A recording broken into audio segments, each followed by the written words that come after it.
The Umbrella Academy Season 2 is packed with so much action, we're sure you missed some clues, details, and Easter eggs that were right in front of your eyes. Don't worry, Riveted has you covered. Here are some of the crazy things you may have missed. The promo poster. Even before the second season aired, the showrunners gave us numerous clues on the promo poster, but we just couldn't see them. The reflection in each sibling's glasses hinted at their Season 2 storyline. For Diego, that's Lila. Allison has civil rights protests. Vanya is all about Sissy and Harlan. Klaus has his cult. Ben has his family. And Five appears to be focused on Dallas itself.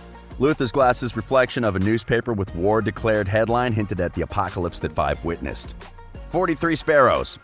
While you may not notice them before the Sparrow Academy reveal, the official Umbrella Academy Instagram page posted that there are exactly 43 sparrows in Season 2. A very significant number since there were exactly 43 superpowered children born on October 1st, 1989, in the show's mythology. Honestly, while watching the series for the first time, the only sparrow we noticed was the toy Harlan levitates at the end of the season. However, after a second watch, we identified a couple of the sparrows. In a light supper, we spotted a sparrow logo on the piece of paper the handler gave Five with the location of the commission's executive board, and that logo mysteriously disappears when Five looks at it in the following episode. There's another one on the fridge at the Swede's house. You can spot it to the right as Axel is cooking. There's also one on the bath towel to the left of the handler when she's in the bath, and so forth. Lila's powers. We had all the signs that Lila was one of the 43 special children, but most fans barely noticed until it was revealed. The handler recovered young Lila in London, England in 1993. She appears to be about 4 years old at that time. If so, that would put her birth year at a very significant 1989. Lila's birth date is also hinted at when she mentions how much the gauze costs, which is $1.89. Get it?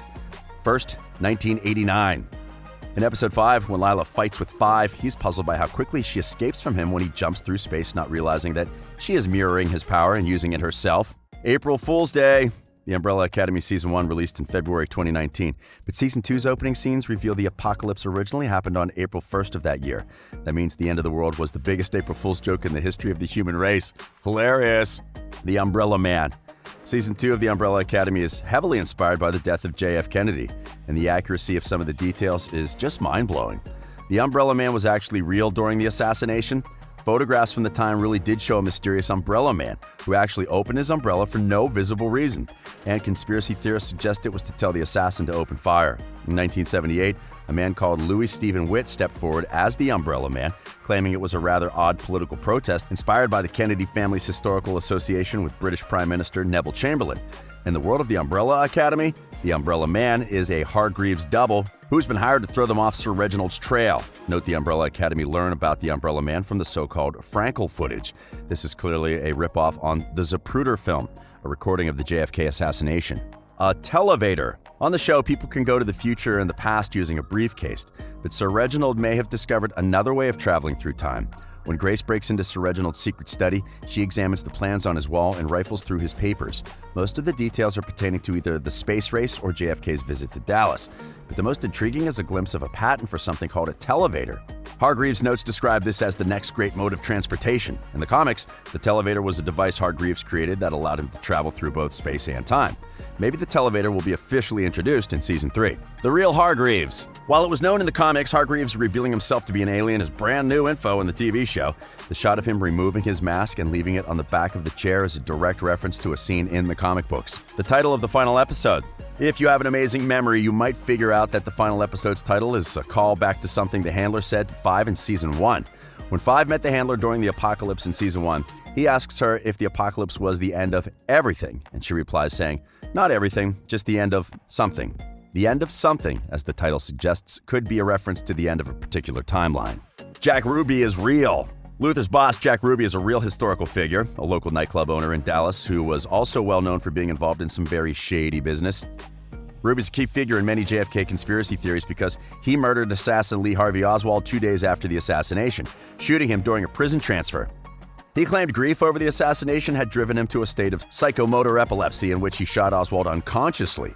After Luther loses one of the big matches, Ruby tells him that he never wants to see him again, but Luther calls him before he goes back to the future. You probably never noticed that there was a gun next to Ruby, implying that he was about to go shoot the assassin. The Majestic 12 are also real. In the world of the Umbrella Academy Season 2, Kennedy was killed because he had crossed a mysterious group known as the Majestic 12. This is actually a real conspiracy theory, supposedly created by President Harry S. Truman and consisting of scientists, military officers, and government officials. The theory was founded after a spacecraft carrying aliens crashed in Roswell, New Mexico in 1947, and in the show, J.F. Kennedy was murdered because he started asking too many questions about the aliens and UFOs. The Umbrella Academy's real location. In Episode 5, Luther took a bus trip to see his father in the 60s, and the map that displays Luther's trip offers up an interesting clue as to the whereabouts of the Umbrella Academy. The Umbrella Academy is filmed in Toronto, though it's never mentioned what city Toronto is standing in for in the show. In the comics, it's known only as the City. Here, Luther's bus ride seems to end around Indianapolis, meaning the Umbrella Academy is in the Midwest. Nods to Black history.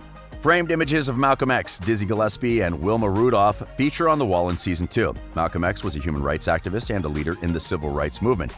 Dizzy was a jazz trumpeter, composer, and singer.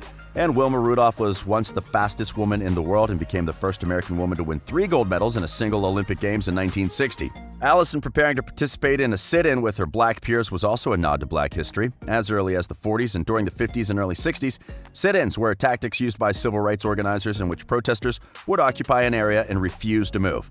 Some of the most famous sit-ins involved Black Americans sitting at lunch counters or tables in all-white restaurants and requesting service. Avengers Reference. 5 meeting his future self is a rather funny moment, but it has precedent in the comics. In the comics, 5 also travels to the past to stop his future self from seemingly assassinating JFK. In the show, while 5 is fighting with himself, he says, "I can do this all day," which is the same line that Steven Rogers says to Steve Rogers when they fight each other in Avengers Endgame. It's also a nod to the famous scene from a Spider-Man cartoon from the 60s, where 2 Spider-Man figures are fighting.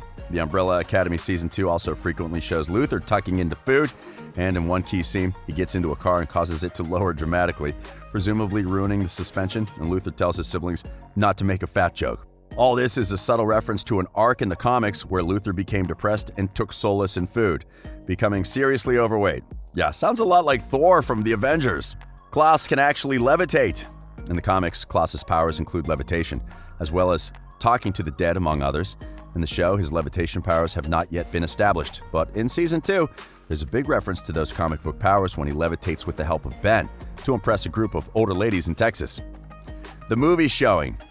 When Luther and Diego drop in 1962 and 63 respectively, the movie titles are not visible, but the title on the cinema's billboard changes based on the year the other Hargreaves siblings fall into the 60s. When Klaus and Ben arrived in 1960, the film is Curse of the Undead. This seems pretty appropriate given Klaus's powers to communicate with ghosts, and Ben is a spirit. When Allison arrived in 1961, it's The Curse of the Werewolf. When Vanya arrives in 63, the film is Kiss of the Vampire. 1 month later, when 5 arrives, it's still Kiss of the Vampire. Luther is referred to as King Kong, which makes sense given his massive size and is also a culturally appropriate metaphor released in 1953. The serum used on Luther. An explanation behind Luther's physical appearance might have been revealed in Season 2. In Episode 5, Pogo is one of the apes used to explore the biological effects of spaceflight. Like many real-life ape astronaut experiments, Pogo's launch goes horribly wrong. When Pogo returns from his spaceflight badly burned, Hargreaves injects him with the serum that clears his entire body of burns. In Season 1, he does the same thing to Luther, only it doesn't quite work the same way. It seems like Pogo also grew up to be such an icon. When 5 travels to 1982 Wisconsin to assassinate the commission's executive board, he stops at a vending machine for a candy bar. The candy bar he orders is a fudge nutter, but right next to that bar is a fictional brand called Pogo Go-Go's. Above the name of the bar on the wrapper, it reads, "Take flight with..." Right back where we started from. In the original comic book, the planet is destroyed midway through Volume 2 Dallas when Hazel and Cha-Cha detonate a nuke they stole from Reginald Hargreaves' stash. In the show, just as in Dallas, the Umbrella Academy makes it safely back in time and gets a chance to undo things. Episode 1 from the 2nd season takes its name from Maxine Nightingale's Right Back Where We Started From. And indeed, that song plays as the Hargreaves family arrives in the 60s. References to the future. Klaus and Ben were in San Francisco for 3 years before heading back to Dallas, and in that time, Klaus started a cult. Surprisingly, California was a hotspot for cults in the late 60s and early 70s, but Klaus was a little ahead of the game. When Klaus meets one of his old followers in a holding cell, and the follower asks for words of wisdom, Klaus replies with, "Don't go chasing waterfalls, stick to the rivers and the lakes that you're used to." This is a lyric from TLC's 1995 song Waterfalls. Diego also references a Star Wars joke about Luke Skywalker's daddy issues that obviously no one in the asylum is able to understand, with Star Wars 14 years away from release. One thing we haven't figured out yet is why the handler was sometimes associated with spiders. We know she was killed at the end of Season 2, but characters have a way of coming back in the Umbrella Academy, and we won't be surprised if we see her in Season 3. Hopefully, we will understand the deal with the spiders. Does she have special spider powers? Is there a Spider Academy somewhere? We just don't know. So, what other hidden detail did we miss here? Let us know in the comment section below. This has been Riveted, and we publish amazing videos daily.